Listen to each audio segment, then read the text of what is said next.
Pues efectivamente hoy vamos a hablar sobre la reforma judicial, a favor o en contra. ¿Alguna vez han tenido que ir a un ministerio público a levantar una denuncia? ¿Cómo le fue? ¿Alguna vez le han acusado injustamente de algún delito? ¿Cómo le fue? ¿Tiene algún familiar con problemas legales? ¿Cómo va su caso? Muchos nos preguntan si estamos a favor o en contra de la reforma judicial. Algunos lo hacen para saber si somos defensores de la socialdemocracia representada por la 4T o si somos defensores de la derecha, pero ni lo uno ni lo otro. Les explicamos que nuestra posición es a favor del derecho humano a la justicia. Con las primeras preguntas y sus respuestas tenemos todo para poder determinar si la reforma judicial debe realizarse o no.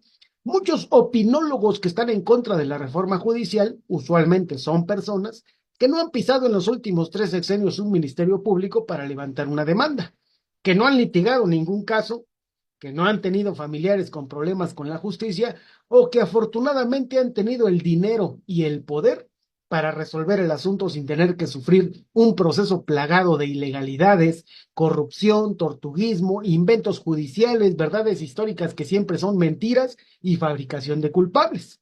Si le preguntamos a los fifís, evidentemente apelarán a esta teoría vacía de contenido y sobre todo de justicia, que habla sobre los contrapesos. Dicen ahora que el corrupto y nefasto poder judicial es un contrapeso del poder ejecutivo. ¿Contrapeso de qué?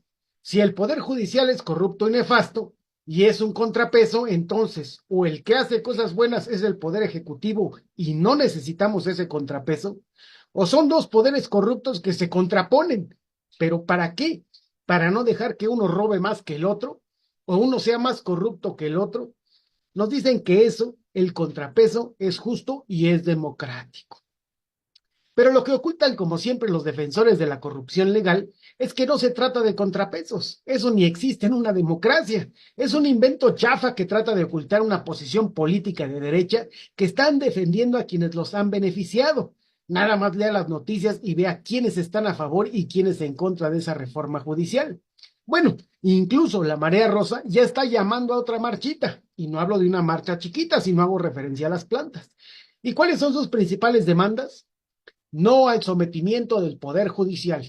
Y nosotros nos preguntamos, caray, ¿cuándo no estuvo sometido ese Poder Judicial?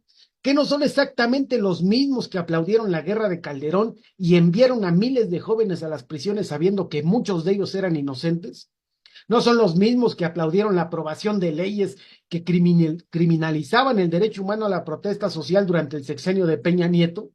¿No son los mismos que desde que tenemos memoria han actuado sometidos, aunque en realidad actuaron en complicidad con las autoridades para inventar delitos, acusar falsamente, encarcelar y mantener en prisión a miles de presos por motivos políticos? Ese es el verdadero contrapeso. Mantener un poder que ha sido servil, funcional y la estructura legal para castigar la disidencia política progresista, la lucha por los derechos humanos, la pobreza en general y premiar con la libertad a los fifís, a los impunes, a los políticos corruptos y mantener su propia impunidad, una inmundicia en la que viven y desde la que ahora gritan no al autoritarismo, no a la reforma, sí a los contrapesos.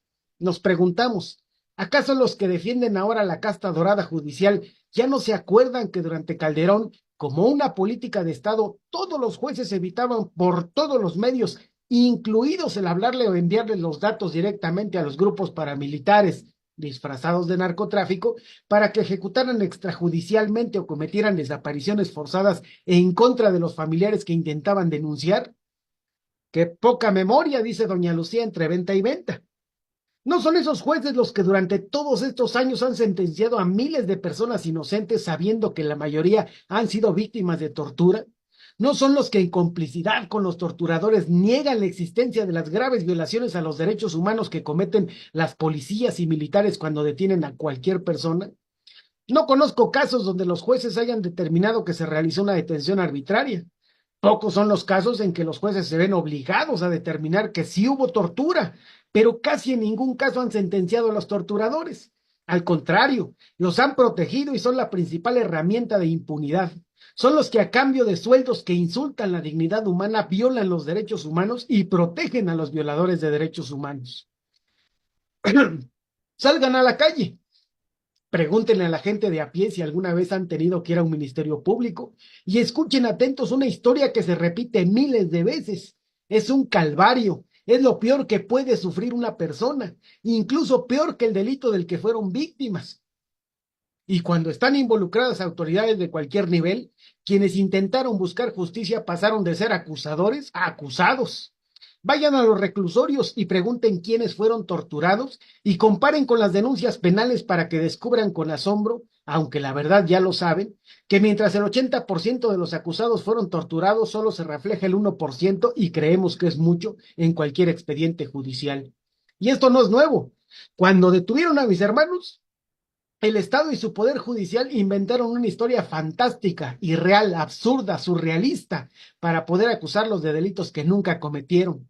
Y ahora que han pasado 23 años y hemos leído por lo menos un ciento de expedientes de presos y perseguidos políticos y de personas que tuvieron la desgracia de caer en manos de la injusticia institucional, encontramos el mismo patrón: inventos, mentiras. No importa si no son creíbles o por lo menos tienen algún grado de lógica. El objetivo es sentenciar a quien esté enfrente. Si es culpable o inocente es lo de menos. Parece que les pagan por condenar, no por impartir justicia. Y les pagan por obedecer ciegamente la política represiva en turno. Lo mismo está escrito en el expediente judicial de Higinio Bustos, dirigente náhuatl del Frente Nacional de Lucha por el Socialismo, preso desde hace más de 2 años y sentenciado a 20 años por un homicidio que no cometió.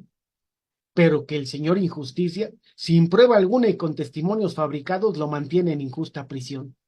¿Acaso no se acuerdan que durante Peña Nieto, cuando en las manifestaciones los jefes policíacos daban la orden deténganme a 10, no importaba que los detenidos y detenidas fueran personas que ni siquiera habían participado en la manifestación?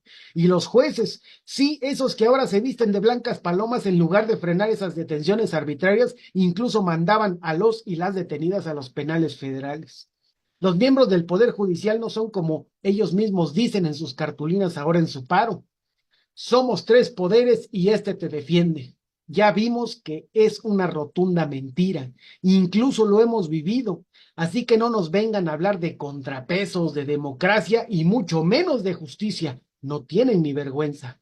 Córranlos a todos, que se vayan al basurero de la historia. Ahora bien, la reforma judicial tampoco solucionará la corrupción, la impunidad y la injusticia. Solo van a cambiar una casta vieja y podrida por una nueva que ya huele mal. Una que seguirá sometida al poder, aunque este sea ahora socialdemócrata. ¿Bajarán los niveles de impunidad? Definitivamente no. Unas autoridades seguirán torturando, realizando detenciones arbitrarias, mintiendo, inventando, y un posible nuevo poder judicial seguirá avalando la injusticia. Por ello, y para no aburrirles más, es claro que no basta con cambiar un chango por otro. Es necesaria una verdadera transformación que elimine de raíz la fuente de las injusticias, pasar de un sistema social que premia al que despoja y a una estructura estatal que lo defiende, por un sistema social cuya finalidad sea lograr una vida digna para todos en la práctica y con medidas que nos toque vivir. De lo contrario, es una escalera que nuevamente nos lleva hacia abajo, hacia el infierno en el que hemos vivido siempre el pueblo trabajador. Así que no ande defendiendo a la basura. Si tiene un poquito de dignidad, sigamos organizándonos para poner nuestro granito de arena para una transformación que beneficie al pobre y que no permita que Slim y la REA sigan robándonos miles de millones de dólares cada año, que ellos son los que realmente mandan, incluso a los jueces actuales y a los que vienen, y los que hablan de contrapesos y de justicia a favor de ellos nada más. Muchas gracias, Héctor.